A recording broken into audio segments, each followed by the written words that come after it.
Bem, boa tarde, pessoal. Hoje nós vamos dar início à nossa aula de programas de exercício na adolescência. E vou começar essa aula fazendo uma breve revisão da nossa discussão da aula passada, que foi a comparação entre trabalhar com adolescentes baseado em idade cronológica e baseado em idade biológica, né? Então, a idade cronológica na adolescência, que em geral varia de 10 a 20 anos, é um parâmetro complicado para a gente utilizar quando a gente está elaborando os programas de exercício ou treinamento propriamente dito para essa faixa etária. Porque dentro dessa variação de idade de 10 a 20 anos, existem muitas diferenças e que a idade não explica. Você pode ter meninos de 15 anos que ainda se encontram na infância, meninos de 12 anos que já entraram na puberdade, e se você não tiver essas informações, você terá dificuldade de entender as respostas dessas pessoas diante do planejamento que você fez, tanto para um programa de exercício como para um programa de treinamento. Então, fica muito mais simples, apesar da dificuldade em realizar o processo, você se basear na idade biológica. E a forma hoje mais acessível para a área de educação física determinar a idade biológica por meio da determinação da maturação sexual, que permite estabelecer basicamente três níveis maturacionais: pré-pubre, pubre, pós-pubre. Eu vou ser sincero, também se encontra na literatura fase adulta, pós-pubre e fase adulta. O Tanner coloca na planilha dele pré-pubre, pubre, pós-pubre e fase adulta. Qual que é a grande aplicação de você elaborar os seus programas de treinamento, de exercício, com base nos níveis maturacionais, com a planilha do Tanner, né? Ou autoavaliação, ou você avaliando com um grupo de pessoas, como a gente discutiu na última aula.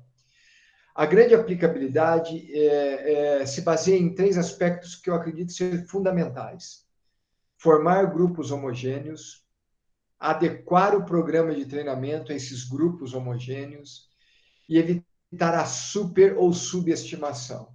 Você tem lá um menino que faz judô com 13 anos, começa a se destacar bastante, ganhar tudo quanto é competição, e um de 15 que ganhava bastante, mas depois deu uma desaparecida. E aí, se você consegue determinar o nível maturacional, você pode descobrir que o de 15 ainda é pré-pubre, não está se beneficiando ainda com as mudanças morfológicas que a puberdade traz, com a maturação sexual. E ele, não podendo se beneficiar, ele está baseado apenas na técnica da luta. E isso talvez desfavoreça ele num confronto direto com outro rapaz, que por mais que de repente tenha 13 anos, já se encontra em estado avançado de maturação. Portanto, mais forte, mais veloz, e isso faz com que ele leve vantagem sobre aquele de 15 que ainda é pré-público. Então, quando você identifica isso, é possível formar grupos homogêneos, adequar o programa de treinamento e evitar a sub- ou superestimação. Como é esse negócio, então, de adequar o programa de treinamento? Eu tenho um próximo slide que é bem interessante, porque, por exemplo, potência aeróbia, exercícios que permitem estímulos para melhora da condição cardiorrespiratória, podem ser explorados antes da entrada da puberdade. Crianças, lembra quem fez infância comigo? Somente infância 2, que eu dei aquele perfil fisiológico, crianças de 7 a 10 anos apresentam uma boa característica cardiorrespiratórias. Então, as crianças, e na fase pré-pública, assimilam bem estímulos que permitem a melhora da condição cardiorrespiratória. O problema é que, na maioria dos casos, é enfadonho o treino aeróbio para as crianças, mas pode já iniciar, sim, com um trabalho aeróbio na fase pré-publi. Eu tive experiência em fazer trabalho aeróbio numa equipe de natação pré-publi, moçada entre 10 e 12 anos, e e a gente explicou a importância de fazer aquelas provas mais de fundo na natação. Eles não gostam, mas a partir do momento que você estabelece a importância desse tipo de trabalho para prepará-los para treinos mais intensos lá na frente, eles assimilam bem e fazem o treino na boa. Então, potência aeróbia você pode oferecer o estímulo na fase pré-pública. Agora, potência anaeróbia é mais na puberdade, gente. Lembra lá em infância, crianças pré-pubre têm menor concentração de enzimas envolvidas com o sistema glicolítico, fosfofrutoquinase, fosforilase, lactato desidrogenase, faz com que elas tenham uma certa limitação em obter ATP via sistema glicolítico. Então, esse estímulo só vai valer a pena quando esse sistema, que é o sistema glicolítico, começa a amadurecer. Isso vai acontecer na puberdade. Então, estímulos para melhora da potência anaeróbia só serão mais eficientes e indicados a partir do momento que a criança entra na puberdade. Já deixa de ser criança, né? A força é outra variável, assim como a velocidade, que ela estabelece uma resposta, uma fase mais sensível de receber estímulo durante a puberdade, avançando na fase adulta. Por quê? Porque a força e a velocidade estão relacionadas com ganho de massa muscular. Então, vai haver uma melhora dessas capacidades motoras a partir do momento que entrar na puberdade. A força e a velocidade com isso não podem ser trabalhadas na fase pré-pubre? Podem. Mas a força que eu trabalharia na fase pré-pubre é a resistência de força. E a velocidade que eu trabalho na fase pré-pubre é a velocidade também, mas estaria mais envolvendo a questão dos jogos, uma forma mais lúdica da velocidade. Qualquer criança não precisa ter nenhum professor para organizar um polícia e ladrão e sair correndo feito louco e trabalhar essa velocidade. Mas essa velocidade ela tem uma melhora, resposta aos efeitos do treinamento quando entra na puberdade também. Vocês entenderam o que é adequar o programa de treinamento aos níveis maturacionais com esse slide, gente? Queria saber da opinião de vocês. Sim, Hugo. Mas assim, se por exemplo eu for passar uma coisa que não é da idade, tipo, É. né, sei lá, vou passar força para uma criança mais nova, assim, uma pré-puber, sei lá. Tipo, não vai ser ruim, né, para ele. Só não vai ser o melhor aproveitamento. Eu sempre com aquele exemplo, sabe, de plantar fora da época, né? Manga é bom mais no final do ano, né? No final do ano. Mas hoje você encontra manga em qualquer momento do ano. Mas a manga mais saborosa é quando ela é plantada e colhida na época certa. Então, vou dar um exemplo. Desculpa, o slide está na frente do nome de vocês. Quem me fez a pergunta agora? Às vezes eu identifico pela voz, agora eu não consegui. Eu, Vitória. Vitória, tá, Vitória? Vitória, eu vou dar um exemplo de algo assim que eu vi e que eu diria para você que não é adequado e eu diria até assim um pouco mais severo, não é inteligente. Imagina a situação. Você tem uma equipe de pré-pubres, então coloca lá uma moçadinha entre 10 e 12 anos, mirim, petis, já até competem no mundo da natação. E aí você pega e faz um trabalho com essas crianças, delas arrastarem uma anilha nadando, sabe? Você ata uma anilha que fica no fundo da piscina, eu já vi isso. E as crianças nadam arrastando aquela anilha. Um tipo de treino de força específica para o esporte. Isso é muito legal. Agora, a criança está no momento para fazer esse tipo de trabalho de força? Com certeza não. Não está, sabe? Se você me falar, Vitória, que você fez um trabalho que era um tipo de um pega-pega, que horas as crianças saem da piscina, horas as crianças pulam na piscina, elas têm que sair de uma raia, sair da piscina de uma raia, pular em outra raia e fazer esse trabalho de sair e entrar da piscina, isso é um trabalho lúdico interessante de força para a criança. Agora, pedir para a criança nadar arrastando uma anilha no fundo da piscina que ela está atada, é um tipo de um trabalho que não causa o efeito que você espera, porque o corpo dela ainda não está preparado para esse tipo de estímulo. E o tempo que você está perdendo investindo nesse tipo de capacidade que não vai responder à altura, você poderia, por exemplo, passar uma série para melhorar o gesto esportivo do nado, educativos, que seria mais adequado para essa faixa etária. Então, olha só, numa atividade só, que eu exemplifiquei e já vi algumas pessoas fazerem, você, além de estar oferecendo um estímulo que não vai ser bem assimilado pelo organismo da criança, ou seja, perda de tempo, esse estímulo pode prejudicar o gesto esportivo na medida em que ela não tem força suficiente para fazer isso e começa a nadar de forma errada para poder fazer o exercício. E ainda por cima, o terceiro ponto, que é uma contraindicação para esse trabalho, é que você poderia estar investindo seu tempo para corrigir o nado e não prejudicar o gesto. Então, esse exemplo que eu dei é extremamente inapropriado para uma criança pré-púber. Eu falei algo que acontece, sabe, Vitória? É claro que outras questões pode passar assim com menor efeito maléfico, mas esse é o tipo do trabalho que eu evitaria fazer com crianças pré-públicas. Ficou claro para você? Ficou assim. Agora eu vou dar um outro exemplo, Vitória. Você está num box de CrossFit e você tem um nicho no teu box de CrossFit que é para criança.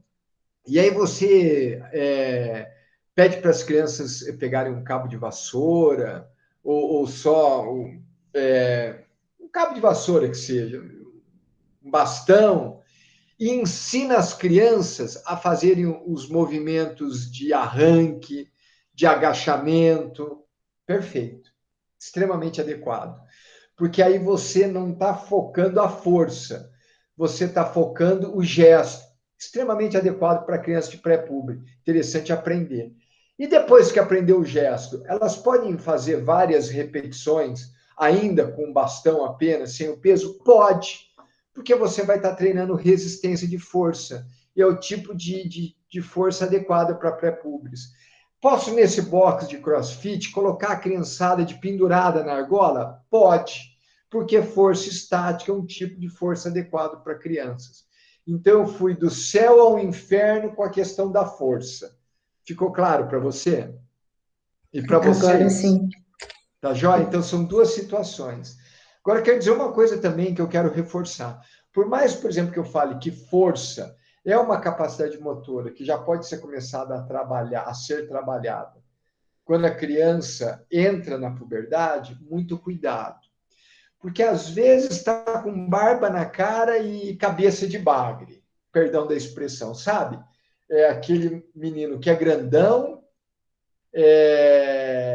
Uma vez eu vi uma expressão muito interessante: criança que pode fazer criança.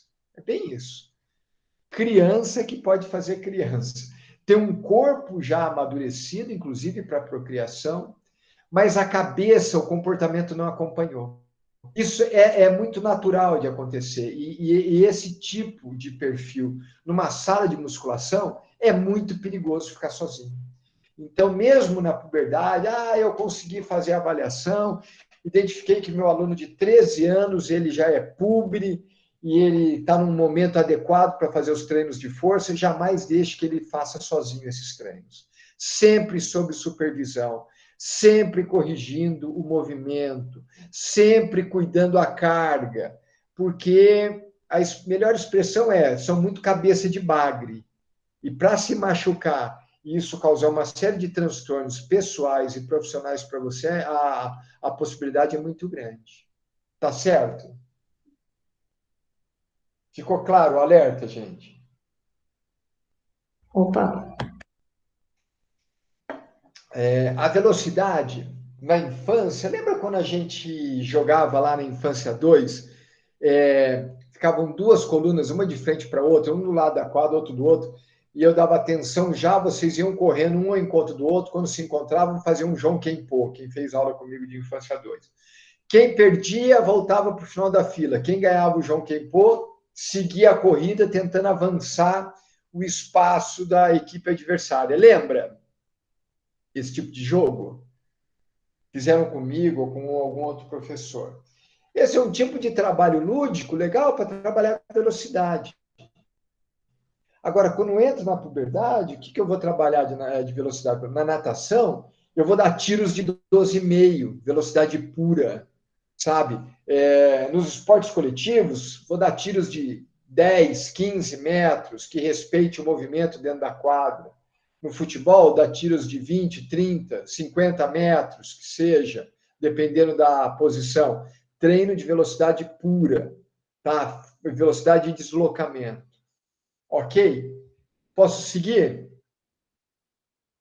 Pode. Posso seguir? Beleza. Vocês me interrompam, tá? Se vocês tiverem algum tipo de dúvida, coisa e tal. Hugo, Oi, pode na falar, verdade, Júlia. vou te perguntar uma coisa, então. Ah. Como trabalhar potência aeróbica para criança? Quando toda vez que você, na criança, isso é algo assim que eu precisaria de mais tempo, mas eu vou encurtar a resposta. Toda vez, de forma lúdica, de forma adequada, trabalhar potência aeróbica com crianças, estímulos aeróbicos, por incrível que pareça, você vai encontrar, Júlia, nos jogos, sabe? Nos jogos que botam a criança para trabalhar de forma intermitente. Isso é uma forma lúdica e muito interessante. Sabe? Nos pega-pegas. Ah, mas isso aí não tem uma parte anaeróbia? Tem. Mas você pode, através de estímulos que envolvem intermitência, metabolismo aeróbio, anaeróbio, você pode melhorar a condição cardiorrespiratória das crianças. Agora, no caso da natação, eu dava séries para as crianças de 10 a 12 anos, elas já tinham domínio do gesto esportivo, Júlia, elas faziam um tiro de 300 metros, tiros de 400 metros, as mais velhas de 12 anos chegavam a fazer tiros de 500 metros, o treinamento clássico mesmo. Então, dependendo da criança que você está trabalhando, pode ser através dos jogos, jogos de perseguição, jogos de invasão, e você pode trabalhar no estímulo clássico mesmo, como eu fazia na natação, dando tiros de mais distantes para as crianças, sem problema nenhum. Respondi para você, Júlia? Respondeu sim, Hugo. Obrigada. Alguém quer fazer alguma pergunta sobre essa questão? Não? Vou seguir então e vou falar agora sobre período crítico e fases sensíveis. Hoje eu estava dando uma revisão na aula que eu ia dar para vocês, eu falei, será que eu falo nisso? A diferença entre período crítico e fase sensível? Aí eu falei, eu vou falar porque eu descobri isso. Eu ia falar que não faz muito tempo, mas faz sim, já faz mais de 10 anos. Mas foi bom para mim. Por quê? Porque, como eu havia dito para vocês, o McGill, o Malina, são referências para mim na área de crescimento e desenvolvimento. E olha o que eles definiram como período crítico. Período crítico são mudanças associadas ao crescimento, maturação e desenvolvimento, que a gente viu esse conceito lá no início do semestre, que ocorrem com maior rapidez e que o processo organizacional pode mais facilmente ser modificado durante esses períodos. Acho confusa essa definição, vou ser sincero. Eu prefiro a de baixo. Podem representar os momentos de maior prontidão e elevada sensibilidade aos estímulos do treino e instrução. O que o McGill e o Malina estão falando aqui? Ele está falando que há períodos, principalmente que envolve o crescimento, maturação e desenvolvimento, que é mais interessante você oferecer o estímulo. É o que eu acabei de falar. Na fase pré-pubre, fisiologicamente, a criança está muito apta a assimilar esse é o estado de prontidão para melhorar a condição cardiorrespiratória. Há divergência sobre isso, viu? Porque vários estudos tiveram muita dificuldade, vou fazer esse parênteses, tá? Porque às vezes vocês podem ouvir de um outro professor uma abordagem diferente. No início, na década de 80, 90, teve estudos que tiveram muita dificuldade de mostrar a sensibilidade das crianças a responder a estímulos do treinamento aeróbio. Mas o que acontecia? Eu vou dar um exemplo aqui. Imagina que o Hugo montou um projeto de pesquisa para oferecer trabalhos que permitam melhorar a condição cardiorrespiratória, Júlia, por meio de jogos. Passavam jogando, indo, voltando, correndo na quadra para melhorar a condição cardiorrespiratória, 3 vezes por semana. E quis comparar com um grupo controle. Esse grupo controle, eles moram tudo muito próximo, num quarteirão, e faziam 5 dias de futebol lá na rua. Quando eu ia comparar o meu programa de atividade para melhorar a condição cardiorrespiratória, que ocorria 3 vezes por semana, com o grupo controle, que jogava futebol 5 vezes por semana, das 2 às 6, só entrava porque a mãe xingava porque tinha que tomar banho e jantar, ficava difícil mostrar o efeito do meu treino diante do grupo controle. Não melhora muito, ou não melhora diferente do grupo controle, elas não são responsivas. Não, não é isso. Estudos mais recentes mostram que quando o estímulo é adequado, crianças respondem muito bem ao treinamento aeróbio. E mais ainda, hoje, com essa questão de aumento de sedentarismo na infância e na adolescência, isso ficou mais fácil de provar. Então, crianças efetivamente são responsivas. Quando havia uma época em que as crianças eram extremamente ativas, isso era mais difícil de comprovar, mas hoje isso é extremamente fácil de mostrar. Ficou claro, moçada, esse parênteses que eu abri aqui na aula?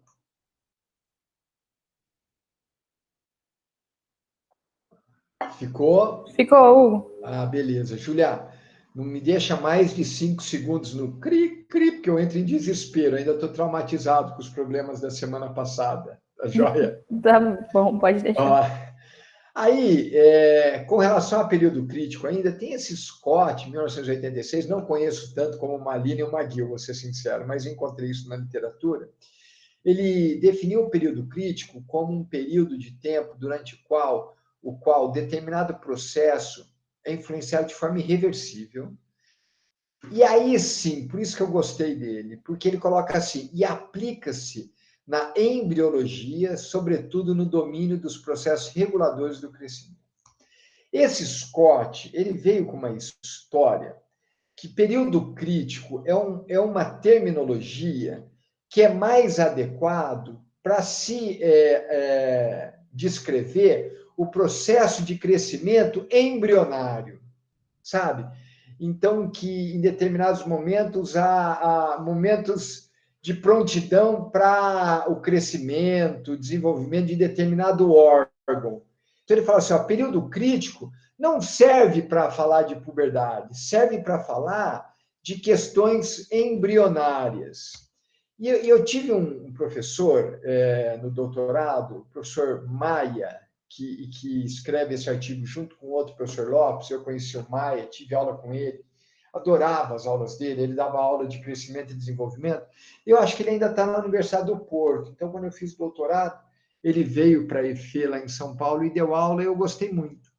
Ele escreveu um artigo chamando exatamente a atenção para que esse Scott falou, que ele diz assim, que o período sensível é entendido como o período em que a aprendizagem de habilidades ou desenvolvimento de aptidões e competências se faz de forma mais facilitada e deve aplicar-se no desenvolvimento humano pós-natal.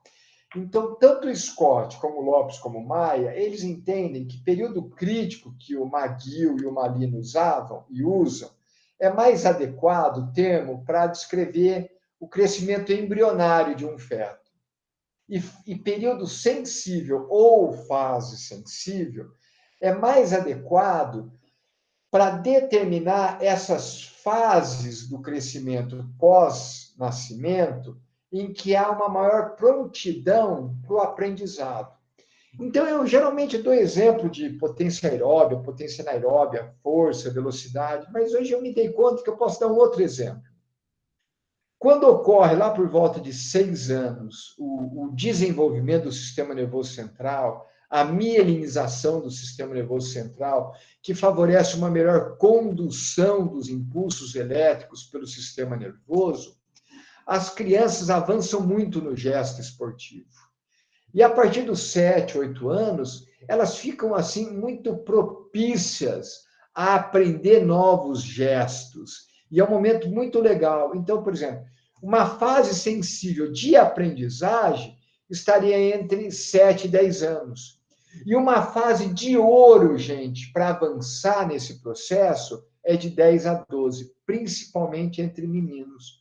Por que você fala entre meninos e não entre meninas? Porque 10 a 12 entre as meninas já está entrando na puberdade, já está experimentando o estirão do crescimento. E aí, na necessidade de se adaptar às novas dimensões do corpo, já atrapalha um pouco o aprendizado. Mas uma fase ou período sensível de aprendizado seria na segunda infância, 7 a 10 anos.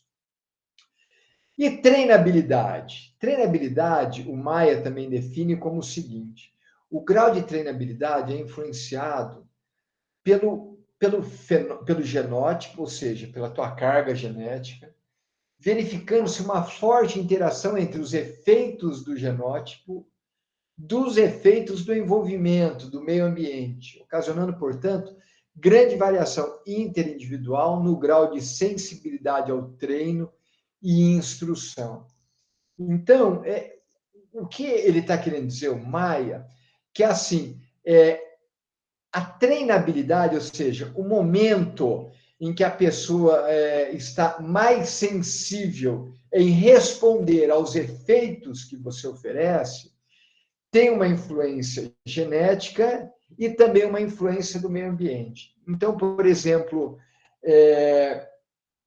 pessoas que têm uma puberdade, a entrada da puberdade de forma precoce, eu uso o termo precoce, mas isso não é problema, é normal, elas talvez, e essa entrada é genética, associado a, por exemplo, uma questão cultural, da família estar envolvida com esporte, e o meio ambiente favorecer ela se envolver com esporte, tudo isso favorece a treinabilidade.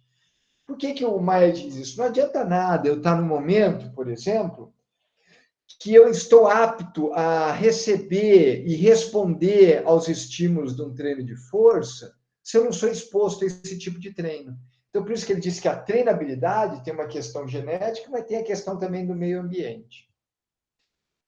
O professor Ré, ele é professor lá na IASH, e o professor Barbante, eles escreveram um artigo muito legal que diz o seguinte: a maior treinabilidade das capacidades condicionais na adolescência.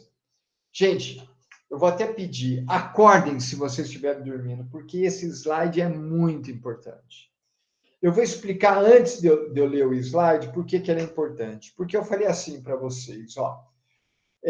Quando entra na puberdade, a pessoa, o indivíduo, a pessoa já está mais apta a receber estímulos provenientes do treino de força, do treino de velocidade, receber estímulos de potência anaeróbia, séries que predominam o sistema glicolítico. Eu falei isso.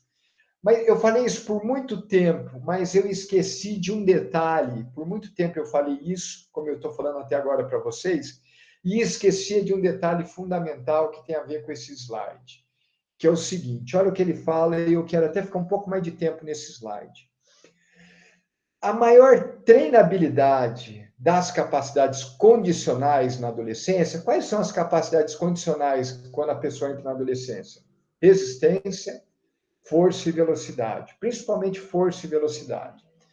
Não se traduz automaticamente em uma maior capacidade de suportar cargas, mas sim em uma maior probabilidade de resposta favorável ao treinamento, desde que ele seja adequado às condições do praticante. Olha só a importância desse slide. Uma vez eu estava dando aula para uma turma de adolescentes 2, e eu usava muito essa expressão assim: moçada, entrou na puberdade, a pessoa tem muito mais condições de suportar cargas mais intensas de treinamento, sabe? Ele assimila mais a cacetada do treinamento. Eu falei isso por muitos anos. E aí, numa das visitas que eu fui levar a turma para ver os adolescentes se exercitando, treinando, no ambiente esportivo, eu levei para uma equipe de natação que não era o NAERP, tá? Era uma equipe assim que não tinham nadadores assim do nível tão elevado quanto da UNAERP, ou seja, era uma equipe em formação, eu posso dizer. E o professor passou uma série que envolvia sistema glicolítico, tiros de 100 metros, sabe?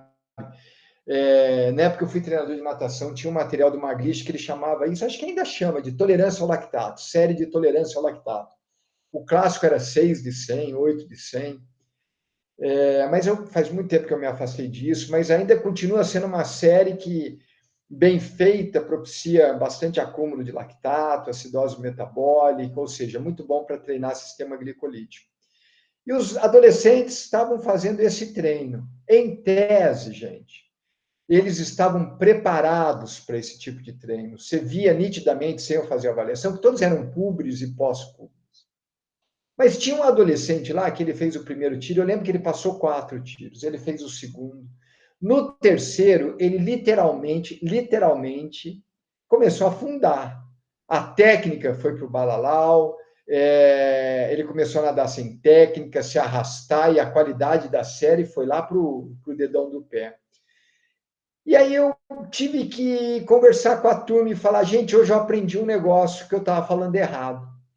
Eu falei que o adolescente, quando entra na puberdade, ele está preparado para assimilar cargas mais intensas de treinamento, mas eu tenho que colocar uma vírgula e escrever um porém, desde que ele tenha dominado o gesto esportivo.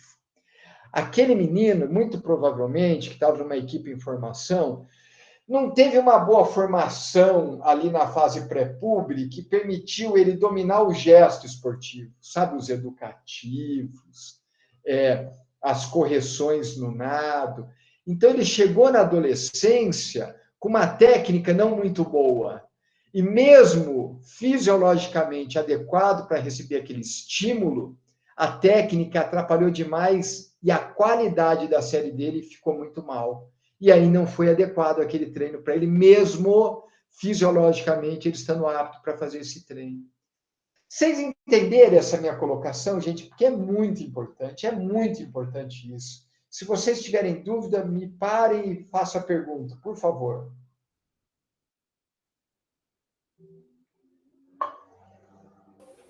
Sim, professor, a gente entendeu. Essa informação é muito importante. Olha, é tão simples entender isso. Quem dá treino para a equipe universitária sabe o que eu estou falando. Às vezes, os meninos, as meninas estão aptos a fazer um treino forte, intenso. Sei lá, você tem uma equipe de futsal, você vai fazer uma série 2 contra 1, 3 contra 2, 4 contra 3. É uma série de vai e volta, sistema glicolítico predomina, mas o treino, elas estão aptas para isso, eles estão aptos para isso. Mas se eles não dominam, por exemplo, uma coisa básica, que é condução de bola, o treino não sai. Então, não basta ter um suporte fisiológico, tem que saber dominar o gesto esportivo. É claro que isso... pode falar. Então, basicamente, na infância, eles têm que aprender, desenvolver as habilidades motoras, para depois a gente começar a aumentar a carga. Seria basicamente isso, né? Olha, se eu pudesse fazer uma linha cronológica... É Vitória que me perguntou? Não. Não, é a Pamela. Pamela, se eu pudesse fazer uma linha cronológica, na infância você precisa desenvolver capacidades motoras coordenativas. Ritmo, coordenação, lateralidade, percepção óculo-manual, percepção espaço-temporal e aprimorar o gesto esportivo. Para que essa criança, quando tiver o organismo pronto para receber cargas mais intensas, domine o gesto esportivo. Aí, sabe, aí é correr para o abraço, porque o que há de melhora em nadadores, em corredores, em jogadores de vôlei, porque saltam mais alto, porque cortam mais forte, porque bloqueiam com mais facilidade, é uma maravilha. Agora, não adianta o menino ter ficado mais alto, mais forte, mais veloz, se não domina a técnica da manchete e do toque por cima. Se não sabe sacar. Entendeu a ideia? Então, Pamela, o que você falou é perfeito. Crianças precisam ser estimuladas quanto às capacidades motoras coordenativas. E, de quebra, você pode estimular capacidades motoras condicionais. Quando você está trabalhando, por exemplo, pique, pega-pega, saci, que trabalha a capacidade de equilíbrio, de correr, de fugir ou pegar numa perna só, você de quebra está trabalhando resistência de força. Mas o foco dos programas de atividades motoras para crianças é desenvolver capacidades motoras coordenativas, desenvolver habilidades motoras, como você disse, Pamela. E lá na adolescência, quando o corpo estiver pronto por influência da puberdade, que provoca modificações no corpo, aí você pode entrar mais incisivamente com as capacidades motoras condicionais, resistência, força e velocidade, principalmente força e velocidade.